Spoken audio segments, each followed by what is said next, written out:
Welcome to Market Matters. I'm Nadia Hassan together with Jonathan Gunn.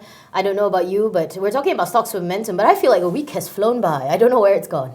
Well, I don't know. for you, it's gone to Japan, clearly. Okay, all right. But speaking of things that have gone, we're looking at two stocks. One is Datasonic, pegged with a negative momentum. What that usually means, of course, the algorithm is predicting that it's basically run ahead of itself and has become a bit too big for its boots, in a manner of speaking. They're an ICT guy. They do security card personalization, customization of hardware and software. But for me, right, when I was looking at this company, they have a strong balance sheet, and that's a good thing. And they have good government contracts. I suppose when you want a lender of last resort or a guy to back you, the government contracts will be the big thing. That may be true, Nadia, however, but previously they actually submitted 3 proposals to the Home Ministry, and this actually caused their stock price to go on a little bit of a roller coaster because everyone was speculating that they got it, but in the end, there's like no news, and the company actually had to issue a statement saying that they may or may not have secured the project. But they're still making money. Yeah. I mean, there's nothing wrong with that, right? I mean, hey, look, their earnings slide already. But yeah, they slide. They're not in negative territory. Fine. What's wrong with that? I mean, it's like, look, a strong balance sheet, John. I mean, I find it funny that Mr. Fundamental poo-poos a strong balance sheet.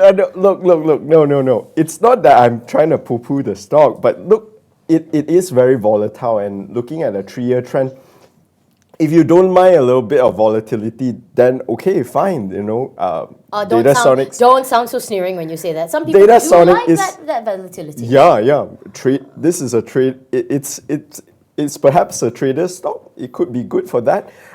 Look, I want to point out what I read in the quarterly report. Basically, the company acknowledges that Forex will also affect its operations. Perhaps this is an increase in its raw mat costs. Well, we'll have to see how that actually pans out. Yep. Moving on to a second one, which is actually positive momentum, DNO Green Technologies Buoyed. They actually went up by a staggering 16% today, but of course it's 35.5 cents. These guys actually are more related to semicon, but I remember this company because they said they wanted to go big into LEDs. They were one of the first to say they want to go big into LEDs.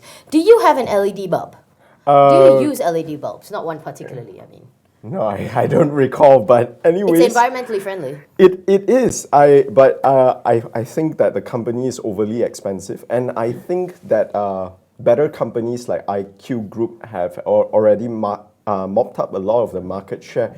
I mean, it's way cheaper in terms of PE, just 9.13 times. But I look at DNO, and I remember that they were still one of the first guys who came out with this LED thing. And yeah, fine, there are other players in the market, but it's just a case of making yourself better.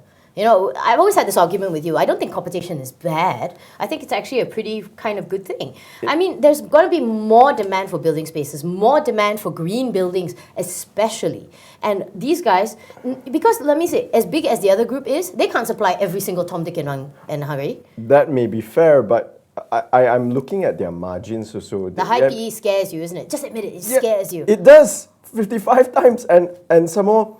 I'm not willing to pay $1, and then it's not $1. It's $55 in exchange for $1. I'm not willing to pay that, Nadia. And basically, I look at their margins again. 100 million in terms of revenue to exchange 4 million of net profit. What? Tech company. Not that I'm relating them to Amazon, but Amazon was loss-making for ages, remember that. Anyway, just to wrap it up for this, we are first talking about Datasonic. Supposed to be negative momentum, where government contracts don't seem to be coming in yet, but people have a little bit of enthusiasm about it. We'll have to see how their business goes. And moving on to DNO, John is scared of high PE. You see him running in the other direction. But I think for tech companies, you do have to take a little bit of that. And up 16% today. Let's just see how far that can go.